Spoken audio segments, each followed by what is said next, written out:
Hello, hello, hello. Welcome to another Read With Me session. I'm yours truly, Isabel Bedell, and I'm here to read with you another chapter on Good to Great. We are on chapter 6, the culture of discipline. The culture of discipline. And this is going to be a really, really good one. I can feel it already. If you have not checked out chapter 5, make sure to do so.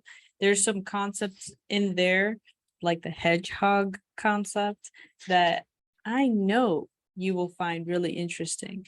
And also the council. In this particular graph here, it's really, really important. And I really believe that if you go back to chapter 5, there's 2 parts to it, and you listen to what is being shared, you will have a breakthrough.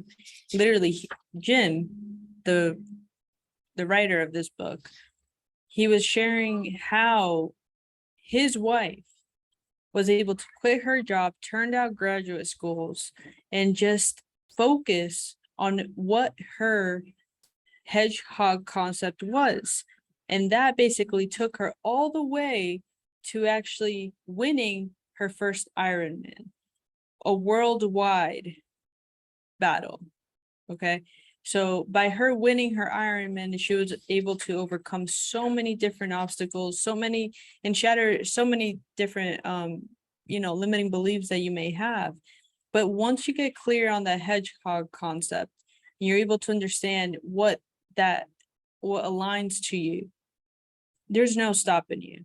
You sometimes see people that are, all of a sudden they have all this success and they're like blowing up, and you're like, oh my God, what happened? How did they do it? It's not an accident. Everything happens for a reason. There's preparation involved, there's timing involved, there's growth within that person. And go to chapter 5 and read section 1 and 2. Okay, just listen to me. It's really, really good. All right, let's get into chapter 6, a culture of discipline. Freedom is only part of the story and half the truth. That is why I recommend that the Statue of Liberty on the East Coast be supplanted by a Statue of Responsibility on the West Coast. Dang. I like that one. Statue of Responsibility. Viktor E. Frankl. I like that one a lot, actually. In 1980, George Rathman co-founded the biotechnology company Amgen. Over the next 20 years, Amgen grew from a struggling entrepreneurial enterprise into a $3.2 billion company with 6,400 employees, creating blood products to improve the lives of people suffering through chemotherapy and kidney dialysis. Under Rathman, Amgen became one of the few biotechnology companies that delivered consistent profitability and growth. It became so consistently profitable that, in fact, its stock price multiplied over 150 times from its public offering in June 1983 to January 2000. Wow. An investor who bought as little as $7,000 of Amgen stock would have realized a capital gain of over $1 million, 13 times better than the same investment in the general stock market. Few successful startups become great companies, in large part because they respond to growth and success in the wrong way. Entrepreneurial success is fueled by creativity, imagination, bold moves into uncharted waters, and visionary zeal. As a company grows and becomes more complex, it begins to trip over its own success, and too many new people, too many new customers, too many new orders, too many new products. What was once great, fun, becomes an unwieldy ball of disorganized stuff. Lack of planning, lack of accounting, lack of systems, lack of hiring constraints creates friction. Problems surface with customers, with cash flow, with schedules. In response, someone, often a board member, says, it's time to grow up. This place needs some professional management. The company begins to hire MBAs and seasoned executives from blue chip Companies, processes, procedures, checklists, and all the rest begins to sprout like weeds. What was once an egalitarian environment gets replaced with a hierarchy, and chains of command appear for the first time, and reporting relationships become clear, and an executive class, the special perks begins to appear, and we and they segmentations appear, just like in a real company. The professional managers finally rein in the mess. They create order out of chaos, but they also kill the entrepreneurial spirit. Members of the founding team begin to grumble. This isn't fun anymore. I used to be able to get things done. Now I have to fill out all these stupid forms and follow all these stupid rules. Worst of all, I have to spend a horrendous amount of time in useless meetings. The creative magic begins to wane as some of the most innovative people leave, disgusted by the burgeoning bureaucracy and hierarchy. The exciting startup transforms into just another company with nothing special to recommend it. The cancer of mediocrity begins to grow earnest. George Rathman avoided this entrepreneurial death spiral. He understood that the purpose of bureaucracy is to compensate for incompetence and lack of discipline. A problem that largely goes away if you have the right people in place. Most companies build the bureaucratic rules to manage the small percentage of the wrong people on the bus, which in turn drives away the right people on the bus, which then increases the percentage of wrong people on the bus, which increases the need for more bureaucracy to compensate for incompetence and the lack of discipline, which then further drives the right people away and so forth. Rathman also understood an alternative exists. Avoid bureaucracy and hierarchy and instead create a culture of discipline. When you put these two complementary forces together, a culture of discipline with an ethic of entrepreneurship, you get a magical alchemy of superior performance and sustained results. That's a good one. When you put these two complementary forces together, a culture of discipline and an ethic of entrepreneurship, you get a magical alchemy of superior performance and sustained results. And this is the good to great matrix. Okay.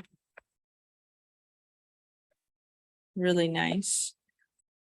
Why start this chapter with a biotechnology entrepreneur rather than one of our good to great companies? Well, because Rathman credits much of his entrepreneurial success to what he has learned while working at Abbott Laboratories before founding Amgen. What I got from Abbott was the idea that when you set your objectives for the year, you record them in concrete. You can change your plans through the year, but you never change what you measure yourself against. You are rigorous at the end of the year, adhering exactly to what you said was going to happen. You don't get a chance to editorialize. You don't get a chance to adjust and finagle and decide that you really didn't intend to do it that way and readjust your objectives to make yourself look better. You never just focus on what you've accomplished for the year.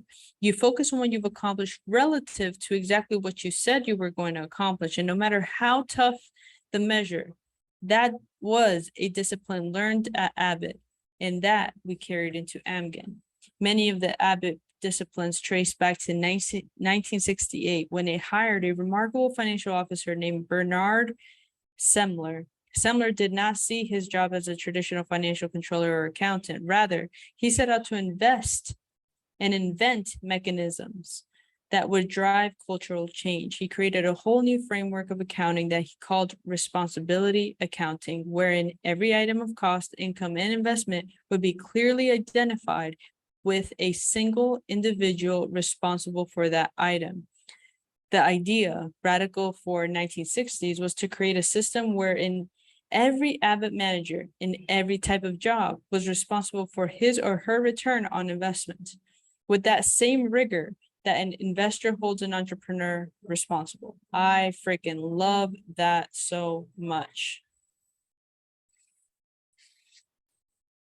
There would be no hiding behind traditional accounting allocations, no slopping funds about how to cover up ineffective management, and no opportunities for finger pointing. But the beauty of the Abbott system lay not just in rigor, but in how it used rigor and discipline to enable creativity and entrepreneurship. Abbott developed a very disciplined organization, but not in a linear way of thinking, said George Rathman. It was exemplary of having both financial discipline and the divergent thinking of creative work.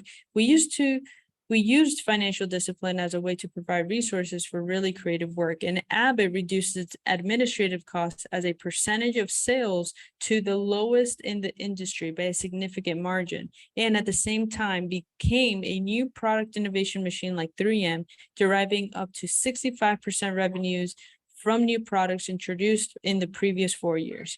This creative duality ran every aspect of Abbott during the transition era, woven into the very fabric of the corporate culture.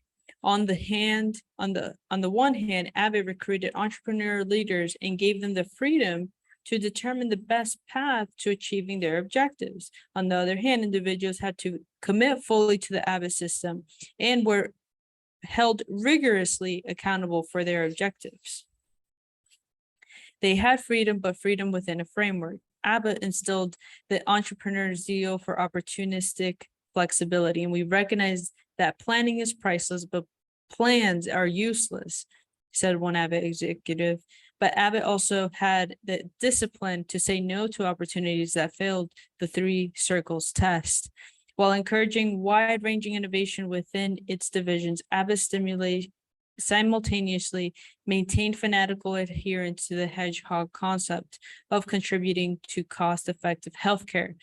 Abbott Laboratories exemplified a key finding of our study, a culture of discipline. By its nature, culture is a somewhat unwieldy topic to discuss, less prone to clean frameworks like the 3 circles. The main points of this chapter, however, boil down to one central idea: build a culture full of people who take disciplined action within the 3 circles, fanatically consistent with the hedgehog concept.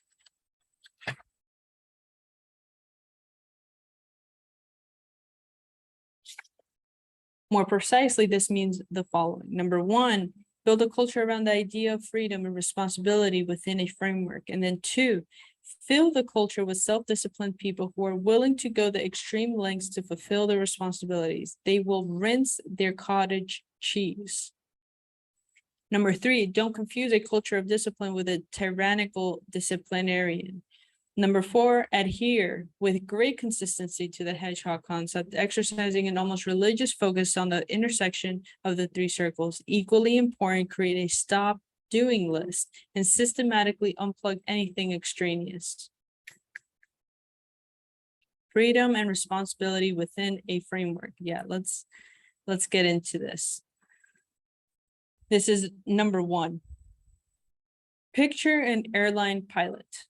She settles into a cockpit surrounded by dozens of complicated switches and sophisticated gauges, sitting at the top a massive $84 million piece of machinery. As passengers thump and stuff their bags into overhead bins and flight attendants scurry about trying to get everyone settled in, she begins her pre-flight checklist. Step by methodical step, she systematically moves through every required item. Cleared for departure, she begins working with air traffic control, following precise instructions, which direction to take out of the gate, which way to taxi, which runway to use, which direction to take off. She doesn't throttle it up and hurtle the jet into the air until she's cleared for takeoff. Once aloft, she communicates continuously with flight control centers and stays within the tight boundaries of the commercial air traffic system. On approach, however, she hits a ferocious thunder and hailstorm. Blasting winds, crossways, and unpredictable tilt the wings down to the left and down to the right Looking out the windows, passengers can't see the ground and only the thinning and thickening globs of gray clouds and splatter of rain on the windows. The flight attendants announce, "Ladies and gentlemen, we've been asked to remain seated for the remainder of the flight. Put on your seatbelts and upright, locked position, and place all of your carry-on baggage under your seat in front of you. We should be on the ground shortly." Not too shortly, I hope. I think the less experienced travelers, unnerved by the roiling wind and momentary flashes of lightning, but the experienced travelers just go on and reading magazines, chatting with seatmates, and preparing for their meetings on the ground. I've been through all of this before, they think, and she'll only land it safe. Sure enough, on final approach, wheels down as 250,000 pounds of steel glides down at 130 miles an hour. Passengers suddenly hear the engines whine and feel themselves thrust back into their seats. The plane accelerates back into the sky. It banks around in a big arc back towards the airport. The pilot takes a moment to click into the intercom and says, "Sorry, folks, we were getting some bad crosswinds there. We're going to give it another try." On the next go, the wind's calm just enough, and she brings the plane down safely. Now, take a step back and think about that model here. The pilot operates within a very strict system, and she does not have freedom to go out of that system. You don't want an airline pilot that says, "Hey, I just read in a management book about the value of being empowered, freedom to empowerment, to be creative, to be entrepreneurial, to try a lot of stuff and keep that works." Yet at the same time, the crucial decisions, whether to take off, whether to land, whether to abort, whether to land elsewhere, rests on that pilot. And regardless of the structure of the system, one central fact stands out above all others. The pilot has the ultimate responsibility for the airplane and the lives of the people on it.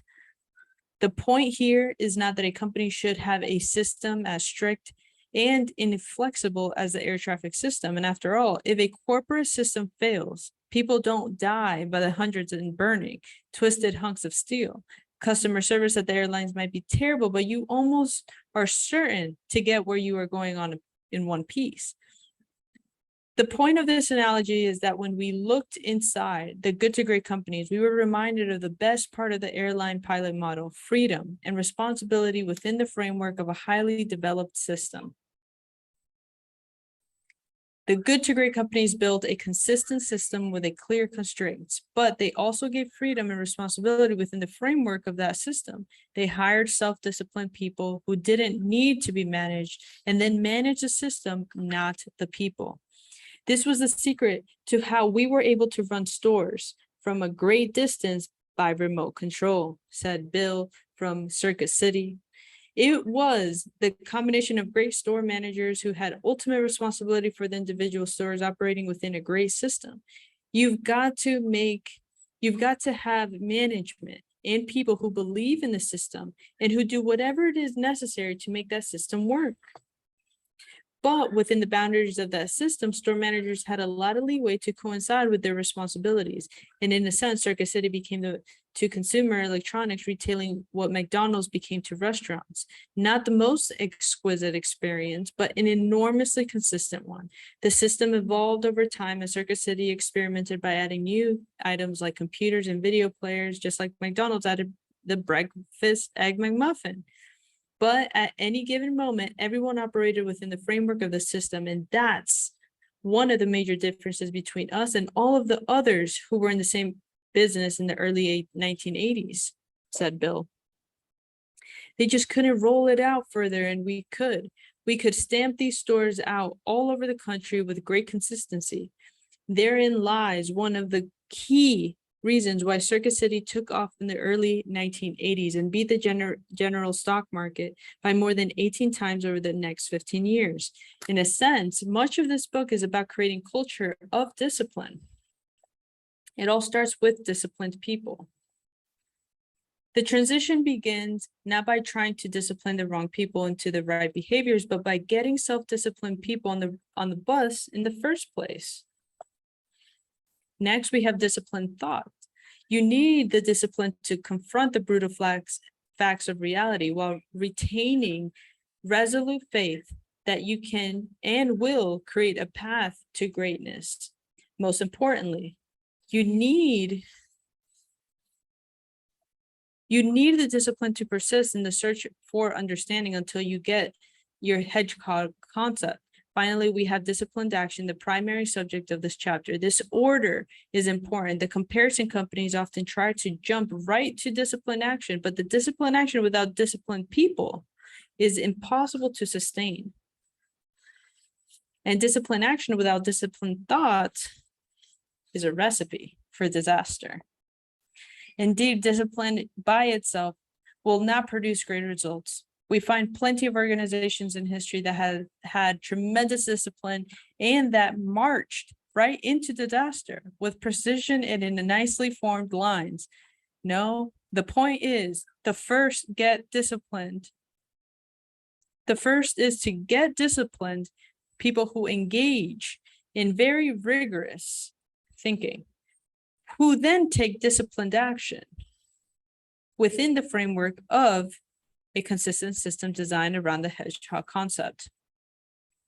I love that.